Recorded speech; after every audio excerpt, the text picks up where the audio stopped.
बोलो विष्णु भगवान की जय। ऋषि पंचमी व्रत कथा।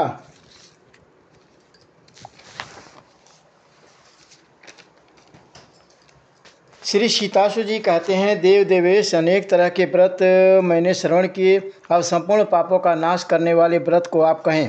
ब्रह्मा जी कहते हैं, हे राजन, सब व्रतों में अति उत्तम पापों का नाश करने वाला ऋषि पंचमी नाम वाला व्रत विख्यात है, उसको मैं कहता हूँ, सुनो। हे राजेंद्र, इस व्रत के करने मात्र से प्राणी नरक को नहीं देखता है। इस विषय में एक पुरातन इतिहास कहता हूँ।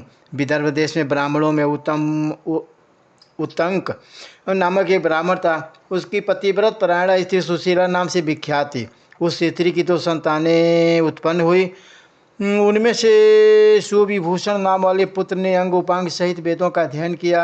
जो कन्या थी उसका अपने सदृश श्रेष्ठ कुल में विप्रवर ने विवाह कर दिया। देवयोग से कन्या वैधव को प्राप्त हो गई।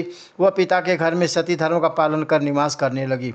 उसके दुख से दुखी हो सुविभूषण को घर का माली बनाकर स्त्री और पुत्री के साथ वह द्विजोत्तम गंगा के तट पर जाकर निवास करने लगे और वह द्विजोत्तम छात्रों को वेद पढ़ाने लगे और विधवा पुत्री पिता की सेवा करने लगी। एक समय पिता की सेवा करते करते वह थक गई। रात्रि के समय शयन करने पर उसके शरीर में कृमियों का ढेर हो गया। पत्थर पर उसको बस रही देखकर शिष्य लोग उसी की माता के समीप जाकर करुणान्वित हो कहने लगे, हम नहीं जानते कि यह साध्वी की यह दशा कैसे हुई। हे माता, संपूर्ण इसकी देह कीड़ों से व्याप्त हो गई। वज्रपात के सदृश शिष्यों के वाक्यों को सुन वह विकल्प हो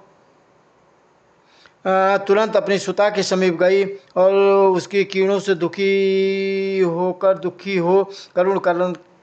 करुणा रुदन करने लगी।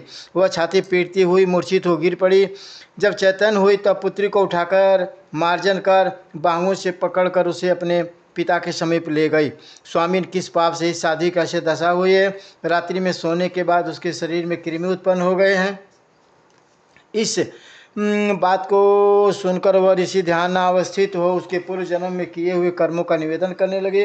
ऋषि ने कहा, यह लड़की पूर्व के 7वें जन्म में ब्राह्मणी थी। यह राजसला धर्म को प्राप्त हो बर्तन आदि का स्पर्श करती थी। उसी पाप से इसकी देह में कृमि पड़ गई। राजसला पाप से युक्त स्त्री प्रथम दिन चंडाली, द्वितीय दिन ब्रह्म हत्या करने वाली,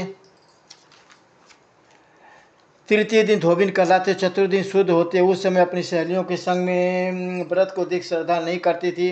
व्रत के दर्शन मात्र के प्रभाव से निर्मल ब्राह्मण वंश में उत्पन्न हुई, किंतु व्रत के अपमान के कारण इसका शरीर कीड़ों से भर गया। तुमसे मैंने इसके दुष्कर्म का कारण कहा। सुशीला कहने लगी, जिस व्रत के दर्शन मात्र से निर्मल ब्राह्मण वंश में आप ऐसे ब्रह्म तेजस्वी के यहाँ जन्म लिया, जिस व्रत के अपमान करने से सहन करते हुए शरीर में कीड़े उत्पन्न हो गए। हे नाथ, यह आश्चर्य, इसलिए आप इस व्रत को कहिए। ऋषि बोले, हे सुशीले, व्रतों में उत्तम व्रत को तुम सुनो, जिसके करने मात्र से यह इस पाप से मुक्त हो सकती है और आध्यात्मिक, आदि दैविक और आदि भौतिक दुखों से दूर होकर स्त्री सौभाग्यशालिनी होती है और कल्याण की वृद्धि आदि सब प्रकार की संपत्तियां प्राप्त हो जाती हैं। जिस दिन भाद्रपद मास की शुक्ल पक्ष पंचमी हो उस दिन नदी आदि में स्नान कर नियमवान हो नित्य कर्मों को कर अग्निहोत्रशाला में जाकर ऋषियों को सविधि भांति पूर्वक पंचामृत से स्नान तथा चंदन, अगर, कपूर इत्यादि सुगंधित द्रव्यों से लेपन करें। नाना प्रकार के पुष्प, गंध, दीपक आदि से पूजन करें। जगोपवीत सहित सुंदर वस्त्र अर्पण करें और नैवेद्य अच्छे फल चढ़ावें तथा अर्घ्य देवें। कश्यप, अत्रि, भारद्वाज, विश्वामित्र, गौतम, जमदग्नि और वशिष्ठ सप्तऋषि कहे जाते हैं। मेरे इस अर्घ्य को ग्रहण कर मुझ पर सदा प्रसन्न होवें। हे सुशीले, इस आख्यान को श्रवण कर शाकाहार करें। ऋषियों के ध्यान में तत्पर हो ब्रह्मचर्य से रहें।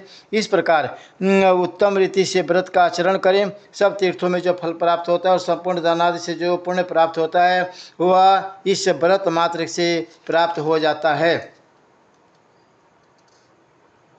बोलो विष्णु भगवान की जय।